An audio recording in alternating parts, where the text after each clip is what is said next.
So yan, what's up sa mga tropang MC natin dyan, it's once again, Makoy ng Dugong Makata TV. At matagal tayong hindi nakapag-content, gawa na naging busy tayo noong nakaraan. Pero welcome back sa ating YouTube channel at sa lahat may maraming bakanting oras. Halina't samahan niya ako sa isa na namang battle review at reaction video na ating gagawin at ang panoorin natin ngayon ang laban ni Xiaoboy versus Sak Maestro. Pero bago ang lahat mga boss, maglalambing na lang din, subscribe na kayo para updated kayo sa mga video yung ilalabas natin tulad nito. At di ka na pagtatagalin, let's go!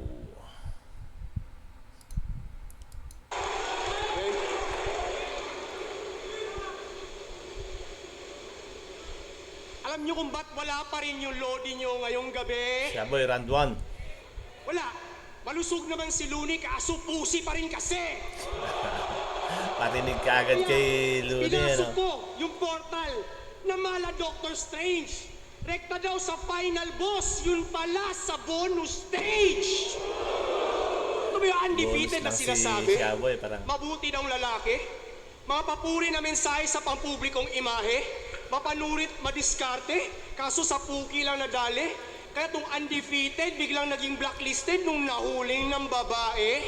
Uy, pasintabi sabay excuse. Biglang liko lang when I cruise. Dito puro lang sigaw. Chill pa rin yung groove. Sobrang swabe na aking moves. Daig pa ang puking walang pubes para ipa-feel kong rough yan. Ibang level maging smooth. Yeah, tangina mo, Shay. Bitch ass motherfucker. Baka bigla kang mandimanda like that hideous battle rapper. But I will use up the hammer like that vicious god of thunder. Then I shoot Shay, my last Shay, kill Juice Alexander. Kaya, si Robert Downey Jr. binalik sa roster. But you could sense across the room, di na pang bidang enerhiya. Itong aking kinokonsume, ito'y bagong opportunity biglang in-offer nung ko'y namatay as Iron Man, binalik as Dr. Doom. Now, niresurrect mula sa tomb, sabay ng newest generation. Sa latest chapter na isabuhay ako yung Book of Revelations.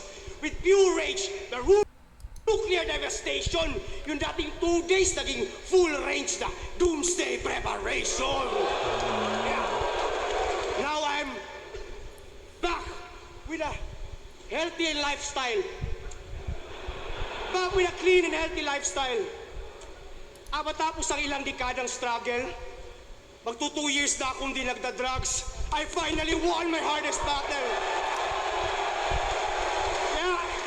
Kung noon drug addict, naging sober kahit sobrang hirap man at hassle, but no more habits sa mocha sandwich na lang crackers itong Hansel. Kaya kung di nyo napansin mula kalina, ilang linya na naging partida. Dahil pinaka-importante para sa akin ay makita na aking pamilya na di na ako magre-relapse o gagamit pa ng pipa. Kaya nga itong Xiaoboy hindi ko tinitira. oo nga no, lakas noon. Kaya pala hindi niya rektang tinitiran nung una si Xiaoboy. Ganun pala maging angle niya doon. Ang galing, galing, galing. Lakas noon. I'm here! I'm here! Mahaba to, mahaba! Galing, galing. Wala akong pake kung ma-disqualify ako, mag-rap ako ha. Di kasi di kita kailangan. Kaya nga sarili ko ay inaawat para sabihin wala ang kwenta at hindi karapat dapat. Kaya sinadya kong hindi rekta yung mga banat para isiwalat na kahit wala tong shabs bawat patama ako may amat. Pero ngayon pa man, Ang lakas tisak dito na, grabe, ang galing. mapapataas ko sahod mo kaya ikay magpasalamat. Cause whether you win or lose, dahil kay Sak, finally, ikay magkaka-million views. Real talk. Kaya kung dati in-abuse ko yung shabs para magkapwersa, ngayon ako naman ang need ng shabs para lumakas kanyang impluensya. Pero pansin nyo, sama ng impluensya. Oh, naging talamak na yung karera. Sumakto sa pamumuno ng punyeta kaya dumami rin yung problema. Kaya yung record niyang walang olas, tulad lang ng mga drogang binibenta. Talagang ang Shabu'y undefeated dahil panalo bigayan sa buong era. Pero ikaw, dito, ano? nagpalamon ka sa sistema. Kasi adik ang kinakampanya. Manggagamit na nagpagamit at naging parapernalya. Gusto mo maging trilyonaryo? Yan ba ang iyong layunin? Para si Boy Palamunin di ma-short sa gastusin, nakigamit sa pangalang Marcos parang si Norman Manggusin. Kasi uminom ka lang ng utin. Nakakandiri na endorser. Yung bibig ginawang bikini pero sa titi pinang cover at yung big balls minumog sa kang BBM supporter. Oh, member ka ng Bong Thugs and Andrew E. Sino ka si Francis? Sino ka si Baby M? Sobrang iwi na ng idol mo. Kaya niya ng islant yung rhymes ni Francis M. Sabi, huwag na mabahala. May nagbabantay sa dilim. Nakaabang sa sulok at may hawak na patalom. Slant, diba? Slant. Slant, try what? Galing. Kaya papayag ba kayong ganito kabobo magkampiyon? Yung binoto niya ang rason kung ba't baon tayo ngayon at napatras naman muli ng 100 taon kasi nilagay yung bong sa salitang mandarambong. Ano sasabihin mo ako'y makadigong mga Duterte? Nasa droga na kadipende? Kapal na mukha mong mamaliit pero yung pinagmamalaki mo isang diwende.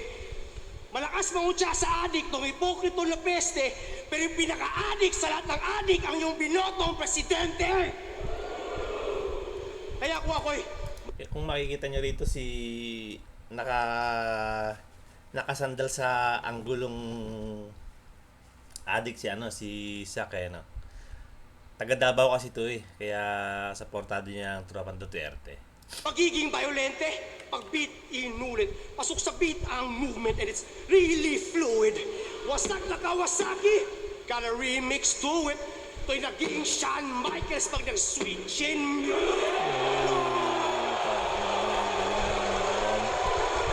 Switchin music, so fist whip through him, skin pinunit, Hadouken, Shoryuken, Kit, Rukin. Galing. Yung ICU sa hospital, naging exclusive. Kung rapper, 50-50, nasa G-unit. Oh, magiging gender reveal if I have to fight this fag tonight. Tomboy magkakapusi na parang hermaphrodite. Apply ng rear naked choke. Squeeze my arms so fucking tight. Tong Shabu'y magiging blue na parang meth ni Walter White. Last 8. Kaya, andito ka para pagbida. Tawa si Arik na lang sinabing last 8 ni Sak. Yung corny jokes mo't mang irita. Habang ako'y nandito para sa mga tulad kong nag-akalang huli na, nagbalik sa umpisa para sa aking mag-ina at mapatunayan at sa digmaan kaya kong mang-inspira. Kaya, di ba pagkaila, yung agwat usala 15, mula Davao ay lumipad ng mag-isa tong agila at lumibel lang sa unggoy para ipakita sa kanila na sa isabuhay langit lupa ang ating pinagkaiba. Ang lakas noon, grabe. Bago kayo magpalinlang sa mga corny jokes na parating, sino mang sumigaw ng bawi, BBM supporter na bading. Alam kasi na yung bawa So yun na rin yata yung ender niya sa round 1 niya, ano. Kung makikita niyo yung haba nung round 1 ni Sak, halos more or less 6 na minuto Dito makikita mo talaga ang isang Sak na masasabi mo talaga preparado sa ganung kahaba ng verse niya in-speak niya na maayos. Round 1 ni Shaboy, pakinggan natin. Ganda ng round ni Sak, ang lakas.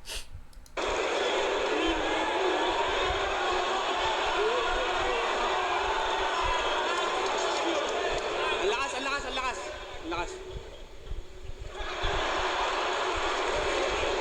Matigas na ba yan?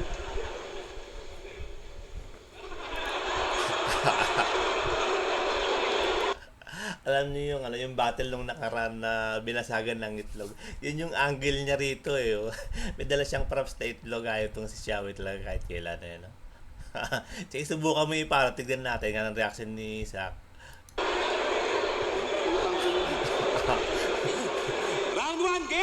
Ewan ko kung hindi ka sinidekick dyan.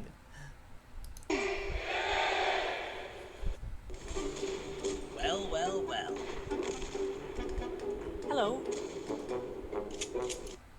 Nung lumabas na yung poster ng bracket, talaga namang ako'y napawat the fuck. Sa dinami-dami ng pwedeng bumalik, bakit ito pang what? Nasak? Ano pa bang gusto mong patunayan? Hindi ka na tinuturing na greatest. Hindi ikaw yung inaasahan naming bumalik. Ang gusto namin, si ALX. ALX! Mula sa pagiging Naalam niyo ba yun? Slant si Aras dapat yan si Apex. Dapat yan kalokohan ni si Apex. Dapat sabihin niya doon nandyan si Arik sa harap. Mayari ka dyan. mula sa pagiging top tier, naging bottom tier, puta balik sa ilalim. Nakakatawang paglabas ng poster, sabi sa comment, underdog ka daw sa akin. Ano to, boss? Another chance para kay Sak? Kala ko ba nagkaroon na kayo ng closure? Tapos inilaban mo pa talaga sa akin, ha? Para ano? Para mabigyan ko ng exposure? Nayabang ano. Kasi matagal ka ng laos, Sak. Pinanis ka na nitong MC'ng laging nagbibrip sa laban. Tinanong ko nga yung mga fans mo kung idol ka pa nila, sagot nila, dati, ngayon ay trip-trip na lang. Tinalikuran ka na ng mga tao dito dahil sa madalas mong performance nakakabagot. Ikaw lang magbe-benefit sa laban na to kasi pag tinalo mo ako, parang tinalo mo na rin si Mot. Dahil sa angle na yan, ano nga yun eh. Kaya ano yan? Dahil nga sa angle na yan, undefeated si Shaboy dyan. Kaya deserve niya makaharap ang isang magaling na tulad ni Sak Maestro.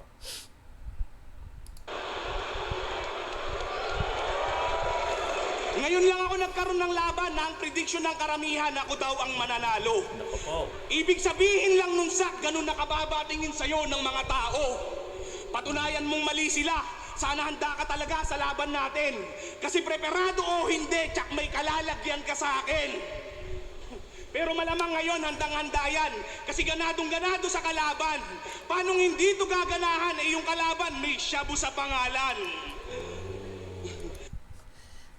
Na-predict na yan na magagamit sa angle yung yung gawa ng matagal ng issue kay kay Sak Master yung angle na yan, Shabu na yan. Kaya inaasahan na yan. Ako na magpaparetiro dito sa paborito mo, boss. Nako, Arik. Ngayon natin malalaman kung kanino talagang fans club yung Shabunatics. Pero hindi ka na daw pala nagsashabu, no? Puta, ang daya mo naman. Sinubukan ko pa naman gumamit na karaan, masabayan lang kita sa sulatan. Pero hindi ko yan tinaadikan kahit sa lugar namin, puro adik sa palibot.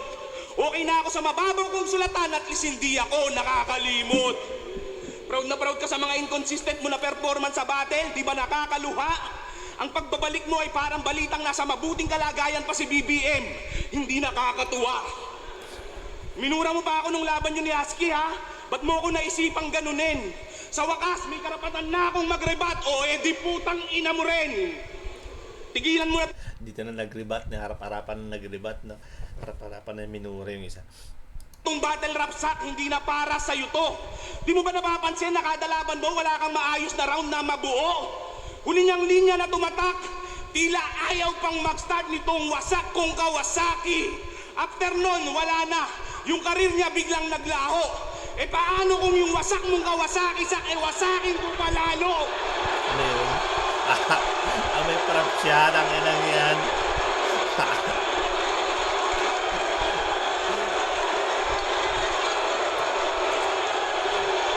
Nagdala talaga ng motor, no? Kawasaki. E paano kung yung wasak mong Kawasaki, Sak, wasakin ko palalo? Gusto nyo ba yan? Pasagin na natin itong headlight. Kita mo yung bubog na kalat-kalat? Ngayon itong motor mo ay refleksyon na ng karir mo sa flip-top. Wala nang liwanag sa hinaharap. Naka-open pipe ka pa? Bawal daw to sabi ni Busita. Sana naman matuto ka. Anong silbi ng matunog mong pangalan kung wala ka ng maayos na binubuga? Dala talaga Bakit ng kasi motor, bumalik ka pa dito? Meron pa ba sa iyong nagpo-provoke? Katulad nitong motor mo, kulang ka na sa gasolina kaya madalas nang nagchochok. Kilala ka lang na magaling sak tuwing ikaw ay preparado. Habang ako ay nakilala na sa panalo ay desperado. Gumagamit ako ng prop sa battle. Oo, magkaiba tayo, Hansel. Kung bumabattle ka para sa pera, ako gumagastos ng pera para sa battle. O sige, round mo na. Siguraduhin mo lang na maganda yan. Hindi ko yan tatanggalin dyan, sak. Ngayon mo ko paandaran. Ina mo.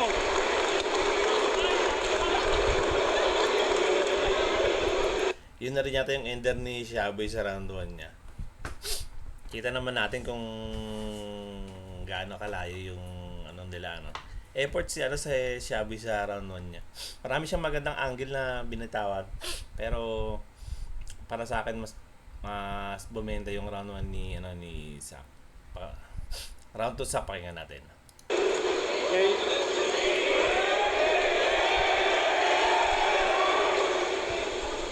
Ito yung kwento ng MC na pinakadelikado. Si J.R. Dinglasan, yung baboy na desperado. Mula nung big pa lang si J.R., galing na stage side kanyang gatas. Kaya yung brain niya ay mas matalas pa sa AI de las alas. See if you can do what I do, what does that say about you? Kaya nga AI de las alas, mababa lang yung IQ. At kung trip niyo yung kanyang pagiging clown, that means you're a fucking clown too.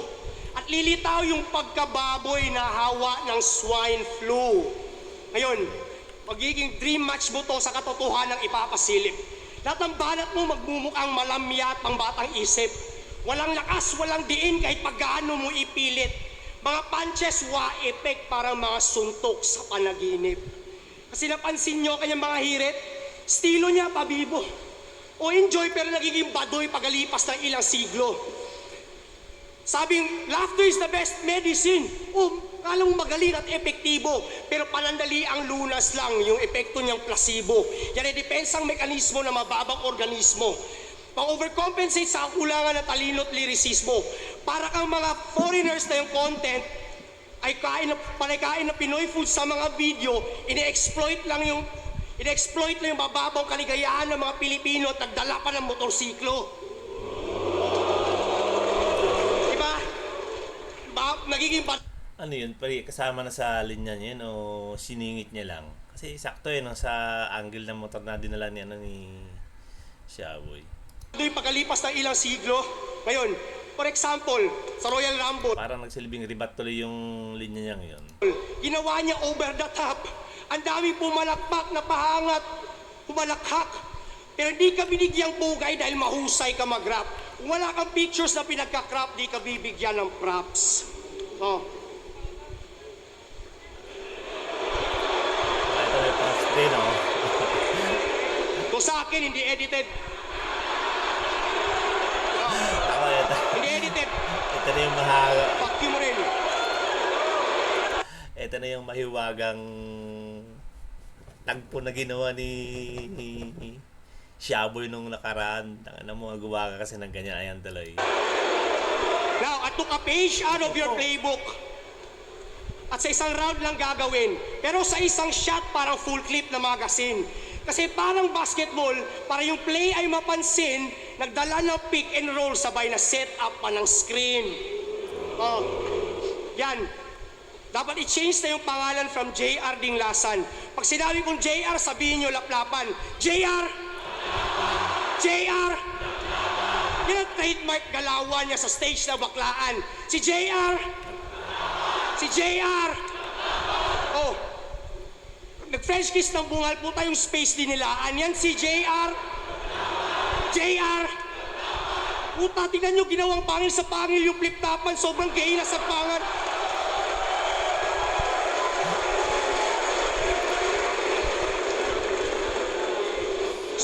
Ginawang pangil sa pangil yung flip-topan, sobrang gay na sagpangan. Yan si JR. JR. Diba? Ganun kasaklap. Hindi mo matanggap.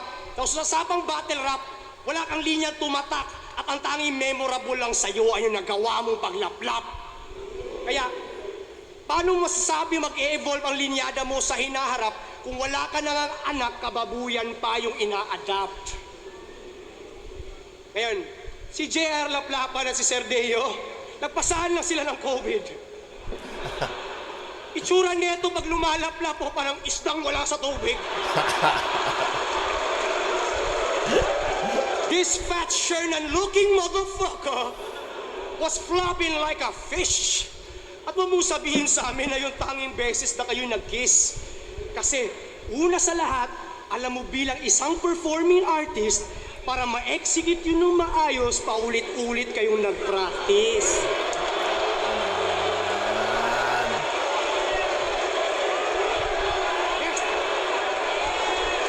Nasty fucking faggots.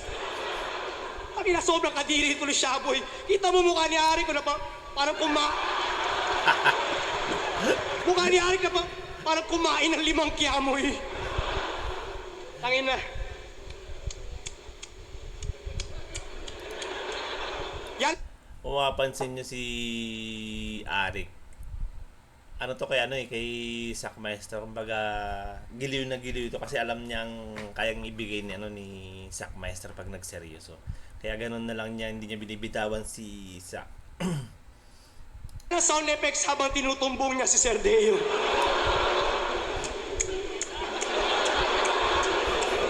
Puta, binabarena mo sa puwet yung burat. Sa anak ni paring Kevin na si Sir Deo Durant. Deo Durant? Pero di niya sa kilikili pinutok. Sa puwet niya tinamuran pero siya lang din ang sumipsip at lumunok. Pero di ka nagpasipsip, di ka makikilala ng mga yan. Nakuha mo yung kasikatan sa pinaka-nakakadiring paraan. Paraan si Mia Khalifa, takasan mo man ang yung nakaraan, matatandaan lang nila sa iyo ay yung nagawa mong kalaswaan.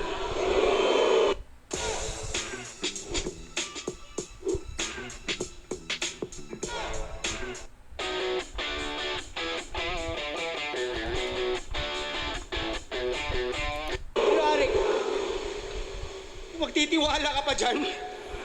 Kaya delikadong empleyado. Nagpakababoy na payaso para maka-shortcut sa palasyo. Kasi ang pangarap niya itong trabaho maging full-time tarantado. Sa sobrang desperado, pati sarili minaltrato. Kung ganun ka ka-desperado para makaapak sa entablado, pustahan tayo garantisado for 1 million chuchupato. Kasi kung kaya mo makipaglaplapan sa harap ng maraming tao, ano kayang kababuyan magagawa mo sa likod ng pintuan na sarado? What? Ang bibigat ng mga real talk, mga verso ni Sack dito, Another sex fiend molesting every child. Dahil pa yung mga pedophiles sa Epstein files. Ginawang prostitusyon itong kultura na kilala bilang puta. Ito lang yung boy na asal bruha na parang si Boy Abunda. Ano? Pangalan pa lang alam mo ng baboy na nagbabato. Kunwari nakikiwi para sabing siya'y baboy ramo. Ano? Tunay kang lalaki, yan ba buong akala mo? Isa ka lang putang inahin na kinakantot ng mga barako. Kaya, di na mabubuong muli kahit paanong dikit at pagtahi. Itong pinagbiyak na baboy, saan kan siya pinaglihi. Itong biik pag nasawi, tila kalungkutan yung sanhi. Dahil yung aking palakol nagdulot ng pighati.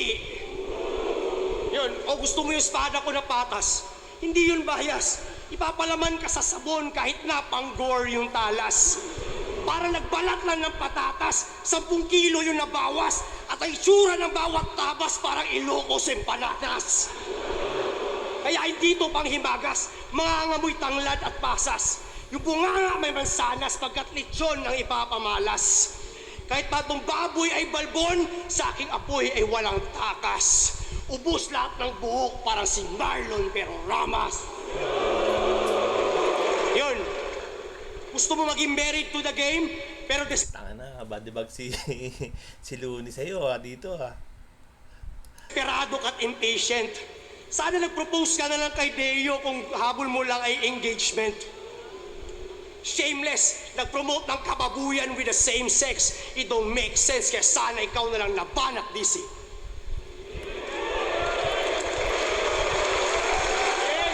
Game! Inarid pala yung round 2 ni Zach. Natapos sa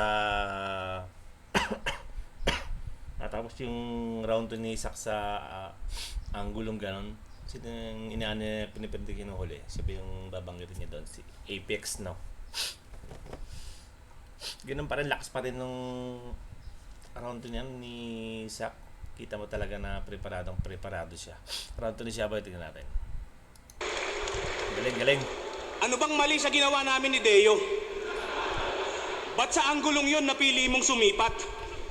Hindi mo ba alam si Coco Martin samantuman muna nakilala bago tuluyang sumikat? Oo nga, no? Sa indie film na nagpunta yun. Ilang beses kang in-uploadan ng highlight sa Facebook. Boss, hindi rin halata, no? Sobrang limot ka na kasi ng mga tao, kaya si boss, hinahype ka masyado. Samantalang ako, wala. Kaya sana naman minsan ma-reels ako. Hindi yung puro lang si Zach, tapos yung video 11 years ago. Tanginang highlight yan, 11 years ago. Boss, ano nangyari? Dapat kumuha na lang kayo ng clip dun sa video ng laban nila ni Saki. Minomotivate nyo ba to para maganda sa akin? Minomotivate nyo ba to para maganda sa akin? Hindi ba kayo makakutob? Gusto nyong makita yung preparadong Zach tapos magkakaroon tayo ng utang ng loob? Namiss niyang mag-imbento ng mga kwento para pangalan masimento. O baka nagbalik ka lang sa battle rap kasi wala nang pangsustento. Pero mahaba ang siyang proseso bago ako talunin nitong nerdo. Talagang aabutin ng siyam-siyam parang yung record mo dito. Talagang aabutin ng siyam-siyam parang yung talagang aabutin ng siyam-siyam parang yung record mo dito. Para hindi mahalatang adik, nagboxing, lakas ng trip nito ni Hansel.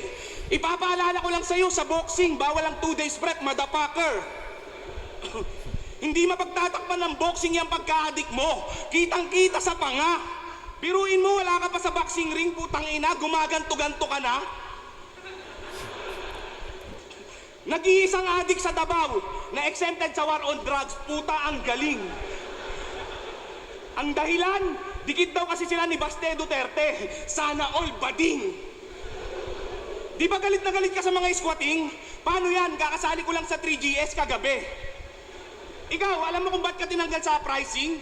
Putang ina mo, DDS ka kasi. Nung nawalan siya ng haligi ng tahanan, dun sa bahay ng mga Duterte, palagi na siyang nandun.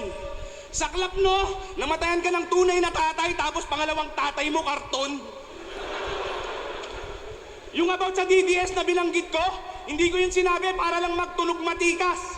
May nag-request lang na banggitin ko yun dito, kaya Apok, pakisend na lang sa GCash. Kasi sa totoo lang, DDS din naman ako. Ayaw ko naman na magpanggap. Kasi yung pagka-DDS ko, kakaiba. Desperadong dudurugin ka, Zach. Di ba pangalan ng isang anak mo ay Mandy? Na yung muka, kapareho mo ng hugis? Pinangalanan daw niya yung Mandy kasi pinanganak daw ng Lunes. Bisaya ka, tangina ka. Anong tawag mo doon? Wordplay? Tanginang hidden meaning yan. Ano? Para unique o para masabing matindi? Di ko tuloy maiwasan mag-isip kung si 3D pinanganak ba ng Thursday. At yung anak mo na si Miko, di ba palayaw niya ay Koy? Sa tuwing kumakain siya ng Toblerone, hinihingi mo pa yung coin. Champion na daw siya sa Tunay na Buhay Tournament. Tangina, balagbag. Kaso nga lang, Boss Arik, meron ba nun? Alam ko langit lupa lang nadagdag. Di raw siya marunong magreklamo kahit barado yung lababo, siya hugas plato pati baso. Tanga, kailangan mong gawin yung Zach kasi wala ka namang trabaho. Kasi siya ay dakilang palamunin ng asawa niya na hostess. Na sa tuwing makakakita ng apam, bumubuka na parang dadaan si Moises. Di ba? Kaya ka nga nandito kasi nag-PM ka kay boss, humihingi ka ng pagkakakitaan. Pasalamat ka, kumpleto pa yung flip-top stop kung nagkataon, wala ka ngayong laban. Isipin nyo, dating MC na magaling na pwedeng i-consider na top tier. Ngayon nag-a-apply na lang sa flip-top bilang tagasalin ng flip-top beer. Bago ka ulit bumanat dyan, ipapaalala ko lang na nasa battle tayo. Ipakita mo yung Zach na preparado, hindi yung kadramahan ni Hansel Cabo.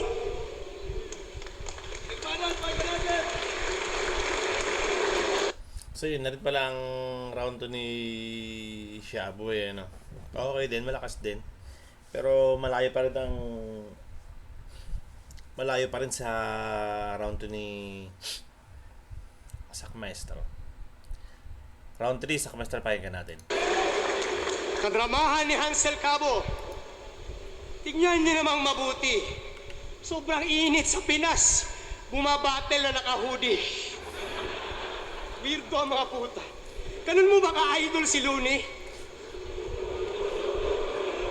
Puta, Hindi nga magsosombrero kahit saan. Parang si Looney magsosombrero kahit nag-a-attend lang ng kasal. Parang si Looney, puta, nagdudurag kahit na-admit sa ospital. Kita niyo yun, nakagasmas, nakadurag. Sa sobrang idol si Looney nitong hangal, siya rin ay nasangkot sa isang krimen pagkat sa pera nagdamot. Kaya aminin mo man o hindi, boy, alam ko ang sagot. Katulad ni Looney, nagbenta ka ng pinagbabawal na panot. Oo, kaya lagi may sombrero na suot. Ayaw niya tanggalin pagkat takot. Kasi mukha pa daw 18 yung kanyang buhok. O mukha pang 18 days old na balot. At maliban sa alot, sabi niya, siya daw ay natiling makitid. Tipsy, gusto mo bang subukan itong bagong undefeated? Teka, makitid? Makitid ka na niyan? Makitid ka saan? Baka sa utak lang, pero ang lawak ng katawan. Kahit saan mo man tignan, saan mo mang pormahan ni daan, ang hubad na katotohanan ay hindi mo matatakpan. Kasi panay minumukbang ay pansit kanton lang, kaya hugis ng iyong tiyan, mala Mr. Longbam. Oh, Hindi kilala yun. Coca-Cola body. What a sexy thing. Yung katawan mo ay hugis Coke na nilagay sa cellophane. Kaya what a shame. Puta na, what a shame. Fat slab na high blood ka. Si Bilbil mo palang si Leeg, puta. Dad bad na. O dad bad na. Another fat guy loser. Yung diet niya, tig-3 ulam, tapos half rice. Cooker. What an abuser. Half rice Librito cooker. ka, nagpalibre ng breakfast kay Ma'am Ninya Sandejas. Sobrang chibog ng puta, pets. In-order niya sa tapsihan, bitlog ni Kuya Kebs. Gusto mo na extra na sinangag? Slaplapin kanyang bayag para i-recycle yung libag at literal na tagapagpag. Yan, kaka-worship mo kay Bangag. Parang kaedad na sa Imelda Marcos. 31 years old pa lang pero nagmukhang 50 anyos. Habang ako, LeBron James. Real talk, kahit 40 years old. Patong Rockets versus Lakers, kaya kong mag 3-0. Yung style yun ha. Kaya kong mag 3-0. Kasi habang tumatanda, palala ng palala. Isip lang yung pabata, pero yung katawan pataba. Kaya nagmukhang higante na palaka. Oh, yan talaga ang napapala. Kakalaplap mo yan ng junk foods at pinirito na bakla. Kaya, kala mo nakakatuwa, yung maging probinsyano. Tayo na, hindi biro aking sumpa, hindi ito madali, ito'y komplikado. Kaya nga ako'y obligado na magpaka-ordinaryo kasi real talk boy, papunta ka pa lang, pogi na ako. Yeah, Walang sinabi pa ni bro. Pogi na ako. Akala ko ba kay desperado?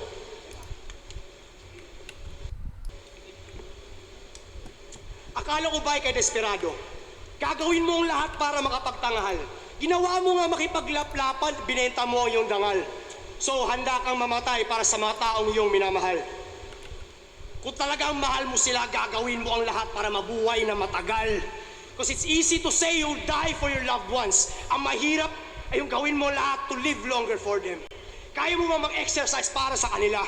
Kaya mo ba sumunod sa healthy diet para sa iyong mag-ina? Kaya mo magbanat ng buto hanggang sa huling mong hininga? O babuhin na yung sarili, yan lang gagawin mo sa iba? Kasi panay-reklamo lang itong tangina. Buhay na daw namimiligro. Yung gasolina, 10 piso na daw tinataas na kada litro. Pero laging may pang budget pag sa alak at sigarilyo.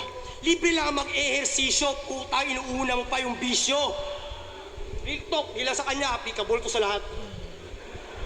Inuuna mo pa yung bisyo, gago din nabibili ng pera ang tunay na sakripisyo. Ultimate form of self-respect ang maging disiplinado. Pero tila hindi ka natuto sa mga kapatid nating yumao. Kasi pagiging abusado sa katkuhan na ginagawa mo ay isang malaking insulto sa nangyari kay Romano. Ano? Kailan ka magbabago?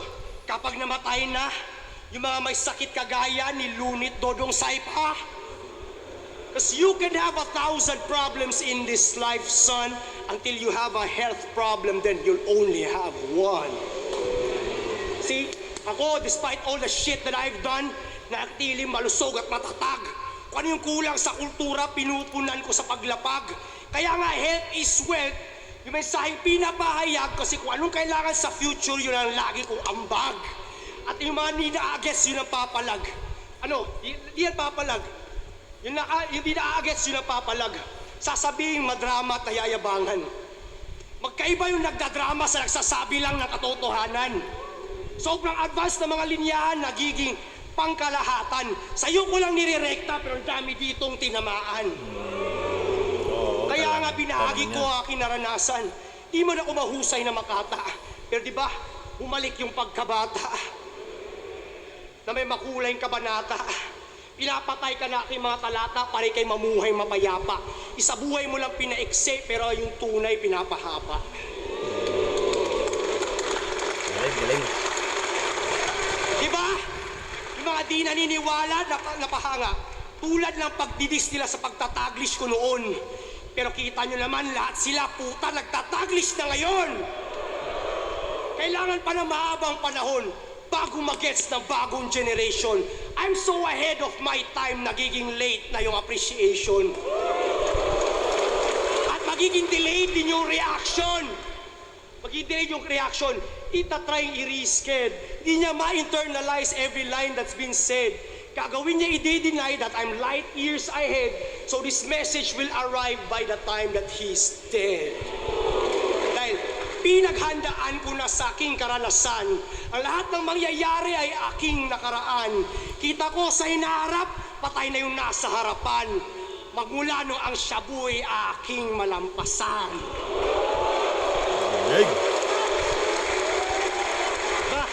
Sa sobra kong advanced, kinailangan ko pang iatras yung orasan. At ang dating sak ay balikan para at least mapantayan. Puta, sa sobra kong advance, dumaan pa ako sa kawalan. Pero sa hulihan, ikaw yung napag-iwanan. Kaya, kailangan mong matandaan, short lang ang life that we've been gifted. Pero forever niyong maaalala ang mga nagawa ko when I existed.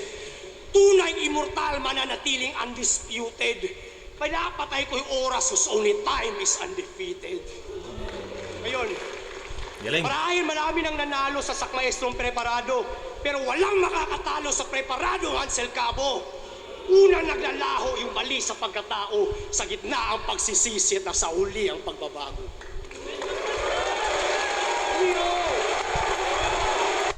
Galing ng round 3 ni Tsaka ang ganda ng ender niya, grabe, ang galing ni Sak dito. Sabay pakinggan na round 3 ni Shabby, pakinggan natin.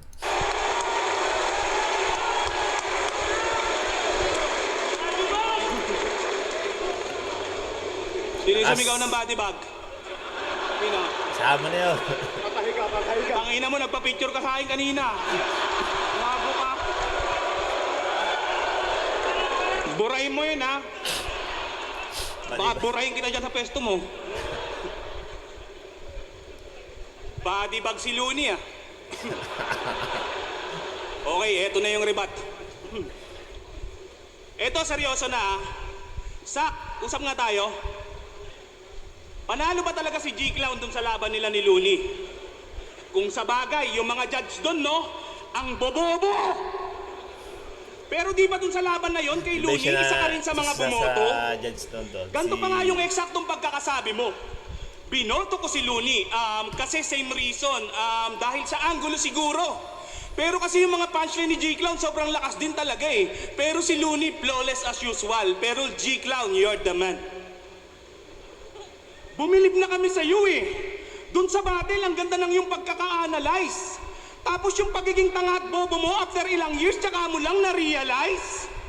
Anong akala mo, yung opinion mo, papaboran ng mga yan? Ano ka, sineswerte?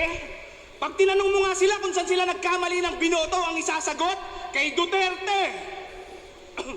Pag tinanong mo nga sila kung saan sila nagkamali ng sagot, ang isasagot kay Duterte. Ang tunay na dahilan kung ba't naging bitter siya dun sa tao ay palihim kong nahuli.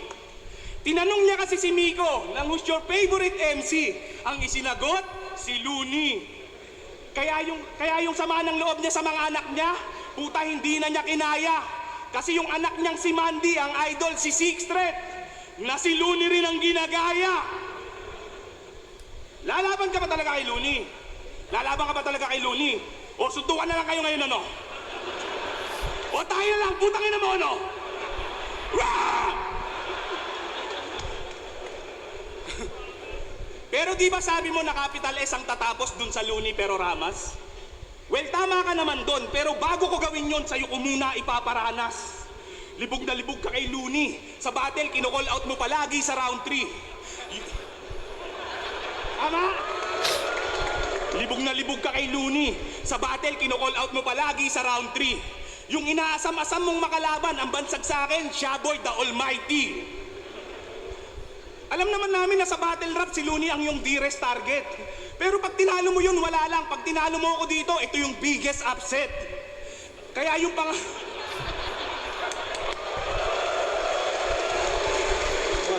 Kaya yung pangarap mo na match-up sak, mukhang malabo nang mangyari. Bukod sa hindi ka trip nung hari ng tugma, hindi ka rin naman tugma sa hari. May luga ka pa, puta. Kala mo talaga makakasabay pa siya kay Looney, sa battle siya nang titrip na lang. Baka pag in-invite ka nun sa break it down, mag-joke ka pa, tapos sabihin mo 2 days prep ka lang. Hindi ka na nga pinapansin panay pa rin ang pasaring mo, masyado kang abusado. Tsaka paano gaganahan sa'yo yung tao sa battle palagi kang hindi preparado? Bumabattle na lang kasi para sa pera. Wala na paki sa kanyang script at linya. Ang makabagong kasagutan sa tanong na sino mukhang pera, hindi na schizophrenia. Kasi nung laban niya kay Lipcram, meron ako dong anggulo na nasilip. Perfect na daw sana yung mga round niya kung si Boss Arik malapibos mag-TF. Alam kong na-open ka dun, Boss Arik, kaya nakapagtataka kung ba't pa to nandito. Basta ako, hindi ko kailangan ng malapibos mo na TF. Ang gusto ko, gayahin mo kanyang intro. Kitang-kita dun sa mga battle mo sa PSP. O, baka magkaila ka pa. Nasilaw ka sa mga perang iniskam ni Pibus, kaya Ginoo, nagpakilala ka. Let's go, flip top. Let's go. Ganun ba? Alam ni Boss na ipandodroga mo lang yung TF mo dito. Pero sa kanya, walang kaso. Sa kagustuhan niyang makakuha ka ng panalo ka sa, binigyan ka ng walang talo. Kaso malas musak dahil ang kapalaran ay hindi na muli pa sa iyong aayon. At anong poison agad sa final? Sa bracket na to, ako ang tunay na lalason. Wala akong pake kung sa tournament, preparado ka lagi sa unang laban. Wala nang history repeat itself, hindi ka na ngayon tatagos sa round 1. Pero ano nga bang dahilan? Bakit ayaw mag-start nitong wasak mong Kawasaki? Nung sinuri kong mabuti, may amoy na di mawari. Puta, kaya naman pala, kasi may patay na kalapati! Effort sa prop si Shaboy, ano?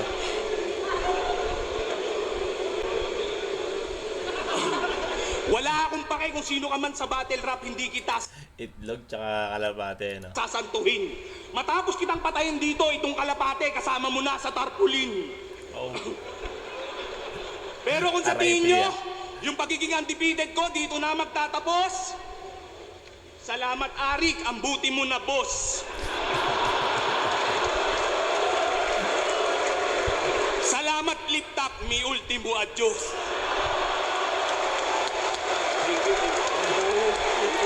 Ganda nung ender ni Shaboy sa round 3 niya, no?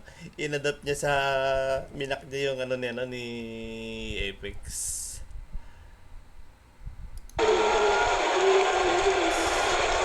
Sa buhay 2026, Apex. Shockmaster vs. Shaboy, mag-iayos pang beses para sa ano lang pareho.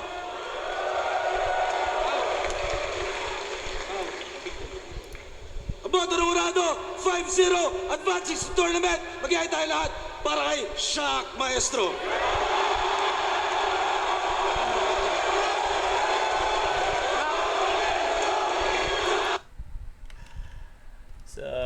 na panalo si panalo si Sak sa botong 5-0 at kita nyo nang preparado si